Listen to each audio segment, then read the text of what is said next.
Mercedes-Benz ni imwe mu nganda z'imodoka za kera kandi zifite izina rikomeye ku isi. Uyu munsi ifite agaciro ka miliyari zirenga 80 z'amadolari kandi imodoka zayo zifatwa nk'ikimenyetso cy'ubukire, ubuziranenge n'ikoranabuhanga rihanitse. Ariko mbere yo kugera kuri urwo rwego, amateka ye yatangiriye ku mugabo wakuriye mu bukene bukabije ariko afite inzozi zo guhindura isi.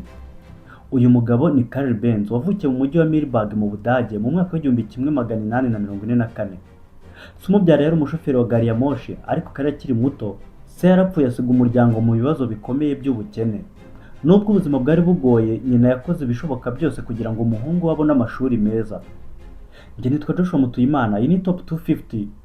Wadutera inkunga ukora subscribe kuri iyi channel.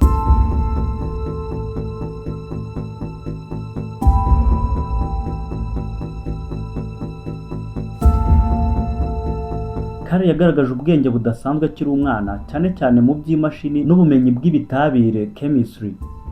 Agejeje ku myaka 15 y'amavuko, yinjiye muri kaminuza ya Karlsruhe kwiga ibijyanye n'imashini. Aho niho yahuriye n'umwarimu Ferdinand Lettenbecher wamugizeho uruhare rukomeye cyane. Uyu mwarimu yizeraga ko moteri za vaperi zari zigiye gusimburwa n'ikoranabuhanga rishya. Ibyo nibyo byatumye Karl atangira gutekereza ku buryo hakubakwa ikinyabiziga cyitwara kidakururwa n'amafarasi. Muri icyo gihe, abantu benshi babonaga icyo gitekerezo nk'inzozi zidashoboka.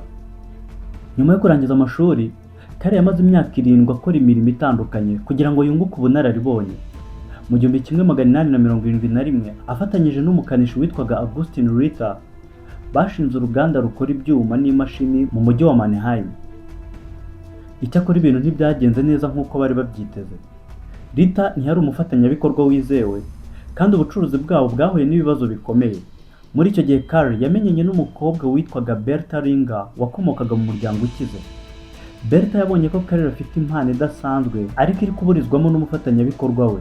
Yafashe amafaranga yari yarizigamiye nk'inshyingiranwa ye, maze agura imigabane yose y'uwo mugabo Ritter. Ibyo byatumye Karl na Bertha bafata ubuyobozi bwuzuye bw'ikigo. Mu gihe benshi bari bahangayikishijwe no gukomeza ubucuruzi, Karl yakomeje gukora ubushakashatsi ku nzozi ze zo gukora imodoka. Mu 1879 yashoboye gukora moteri ya essence ya 2-stroke, ikaba yari intambwe ikomeye cyane muri icyo gihe. Yakomeje no kwandikisha uburenganzira ku bintu byinshi yagiye avumbura, birimo spark plug, karbirateri, uburyo bwo kugenzura umuvuduko wa moteri, clutch, gearbox ndetse na radiateri. Ibi byose byamwegerezaga intego ye yo gukora imodoka ya mbere nyayo. Ariko nubwo yari umuhanga, ubucuruzi bwe bwakomeje guhura n'ibibazo by'amafaranga. Amaherezo, banki zamusabye kwakira abandi bashoramari ngo bamugurire imigabane. Nyuma y'igihe gito, Karl yari asigaranye imigabane 5 gusa mu kigo yari yarashinze. Ntabwo yari agifite ububasha bwo gufata ibyemezo, kandi ibitekerezo bye ntibyari bigihabwa agaciro. Kubera kutanyurwa n'uko ibintu byari bimeze, yafashe icyemezo cyo kuva muri icyo kigo mu mwaka w'1883. Nyuma yaho yashinze ikindi kigo cyiswe Benz & C, afatanyije n'uwitwa Max Rose na Friedrich Wilhelm. Iki gihe ibintu byagenze neza cyane. Ubucuruzi bwabo bwatangiye kwinjiza amafaranga menshi, bihakarira amahirwe yo kongera kwibanda ku mushinga yari amaze imyaka myinshi arota. Mu mwaka w'1885 yubatse ikinyabiziga cyiswe Benz Patent Motorwagen. Iyi niyo modoka mu mateka ifatwa nk'imodoka ya mbere nyayo yabayeho ku isi. Yari ifite amapine 3 kandi igakoreshwa na moteri ya essence ya 4-stroke. Mu mwaka w'1886 yerekanye ku mugaragaro. Bamwe batangajwe n'iyo modoka, ariko abandi benshi bakayibona nk'ikintu kidasanzwe kandi giteye ubwoba. Hari n'abatekerezaga ko ishobora guturika cyangwa ikabikoreshwa n'imyuka mibi ya Satani. Ndetse n'abafatanyabikorwa be ntibemeraga ko imodoka ishobora kugera ejo hazaza hazima. Bavugaga ko ifarashi yari ikiri nziza kuko imodoka yashoboraga gupfa cyangwa kubura essence umuntu ari ku rugendo. Nubwo byari bimeze bityo, Karl ntiyacitse intege. Mu mwaka w'1888 yatangiye gukora imodoka zo kugurisha. Aba umuntu wa mbere ku isi wakoze imodoka agamije kuzicuruza. Umuntu wamushyigikiye wenyine kurusha abandi yari umugore we Bertha. Yizeraga ubushobozi bw'umugabo we kandi yashakaga kwereka isi ko imodoka ishobora gukora ibintu bikomeye. Umunsi umwe mu mwaka w'1888, Bertha yafashe imodoka y'umugabo watamubwiye, maze ajyana n'abahungu babo 2 ku rugendo rwa kilometero zirenga 100. Icyo gihe nta modoka yari yarigeze ikora urugendo rurerure nk'urwo. Mu nzira bahuye n'ibibazo byinshi. Imihanda yari mibi, essence yarashiraga kenshi, kandi hari n'ibice by'imodoka byakeneraga gusanwa, ariko nyuma y'amasaha arenga 12 bageze iyo bajyaga amahoro. Urwo rugendo rwahindutse inkuru ikomeye mu gihugu hose. Abantu batangiye kubona ko imodoka ishobora kuba uburyo bushya bwo gutwara abantu. Byahise bizamura cyane izina rya Carl Benz na sosiyete ye. Mu myaka yakurikiyeho, Benz & C yabaye imwe mu nganda nini cyane mu Budage. Carl yakomeje gukora udushya twinshi mu ikoranabuhanga ry'imodoka, kandi agenda avumbura imodoka nshya nka Benz Victoria na Benz Vero. Benz Vero yabaye imodoka ya mbere ikozwe ku rugero runini mu mateka. Hakozwe imodoka zirenga 200,000, bituma Benz & C iba uruganda runini rw'imodoka ku isi muri icyo gihe. Ariko mu gihe Carl Benz yari akomeje gutera imbere, hari indi sosiyete yari iri kuzamuka yitwaga Daimler Motoren Gesellschaft. Yari iyobowe n'abagabo babiri, uwitwa Gottlieb Daimler na Wilhelm Maybach.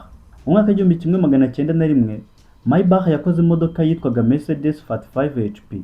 Iyi modoka niyo abantu benshi bafata nk'imodoka ya mbere isa n'izo tubona muri iki gihe. Yari ifite umuvuduko mwinshi, umutekano n'uburyo bugezweho. Izina Mercedes ryakomotse ku mukobwa witwaga Emil Jelinek, umwe mu bakiriya bakomeye b'iyi sosiyete. Kubera intsinzi y'iyo modoka mu marushanwa, izina Mercedes ryahise rimenyekana cyane ku isi hose. Ibi byashyize ku gitutu gikomeye kuri Carl Benz. Mu gihe we yangaga amarushanwa y'imodoka, abanyamigabane be bifuzaga gukora imodoka zihuta kugira ngo bahangane na Mercedes.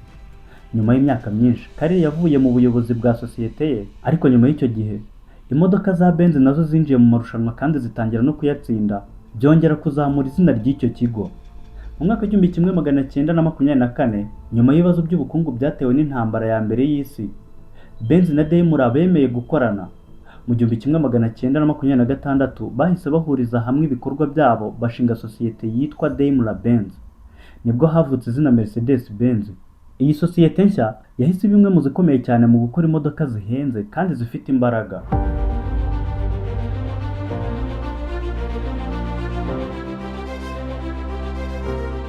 Carl Benz yabashije kubona inzozi ze zigerwaho. Yakomeje kuba umwe mu bayobozi b'icyubahiro muri iyo sosiyete kugeza apfuye mu mwaka w'1929 afite imyaka 84 y'amavuko. Ariko amateka ya Mercedes Benz ntiyari agizwe n'intsinzi gusa. Mu mwaka w'1933 Adolf Hitler yafashe ubutegetsi mu Budage. Yifuzaga gukoresha ikoranabuhanga ry'Abadage mu kwerekana imbaraga z'igihugu. Mercedes Benz yahawe inkunga nyinshi kugira ngo ikore imodoka z'amarushanwa. Mu myaka yakurikiyeho, imodoka zayo zatsinze amarushanwa menshi, kandi Hitler ubwe yakundaga kugenda mu modoka ya Mercedes Benz 770. Icyakora, intambara ya kabiri y'isi yahinduye ibintu byose. Mercedes Benz yatangiye gukora amakamyo ya gisirikare, moteri z'indege, tanks n'ibindi bikoresho bya gisirikare. Kubera ko abagabo benshi bari ku rugamba, uruganda rwatangiye gukoresha abagore, ndetse nyuma rukajya rukoresha abakozi b'agahato cyangwa se abacakara.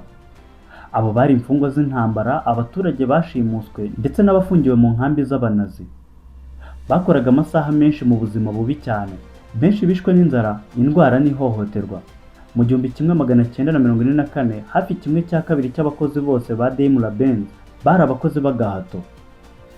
Intambara irangiye mu mwaka w'1945, uruganda rwahuye n'igihombo gikomeye cyane. Inganda nyinshi zari zarasenywe, kandi sosiyete itakaza ibikorwa byayo byinshi byo hanze y'igihugu. Nyuma y'ivugurura rikomeye no gukuraho abayobozi bari bafitanye isano n'ubutegetsi bw'abanazi, Mercedes Benz yongeye gutangira ibikorwa byayo buhoro buhoro. Mu myaka y'1950, sosiyete yari imaze kongera guhaguruka. Yongeye gutsinda amarushanwa, igaruka ku isoko mpuzamahanga, kandi yongera kuba kimwe mu bigo by'imodoka byubashywe cyane ku isi. Uyu munsi Mercedes Benz ni kimwe mu bimenyetso bikomeye by'ubwiza n'ikoranabuhanga mu rwego rw'imodoka. Ariko inyuma y'iryo zina rikomeye, hari amateka y'umuhungu wakuriye mu bukene, wanze gucika intege maze ahindura isi yose binyuze mu nzozi ze. Iyo tuvuga Mercedes Benz, ntabwo tuvuga imodoka gusa. Tuvuga inkuru y'ubushake, guhanga udushya, gutsinda ibigeragezo, ndetse n'amasomo akomeye amateka yadusigiye. Kandi muri ayo mateka yose, izina rya Carl Benz rizahora ryibukwa nk'umwe mu bantu bahinduye ubuzima bw'abantu benshi ku isi. Aha niho nsoreje. Njye nitwa Joshua Mutuyimana. Iyi ni Top 250. Gushishikariza gukora subscribe kuri iyi channel kugira ngo ibindi biganiro tuzajya dushyiraho uzajye ubibona mu buryo bworoshye.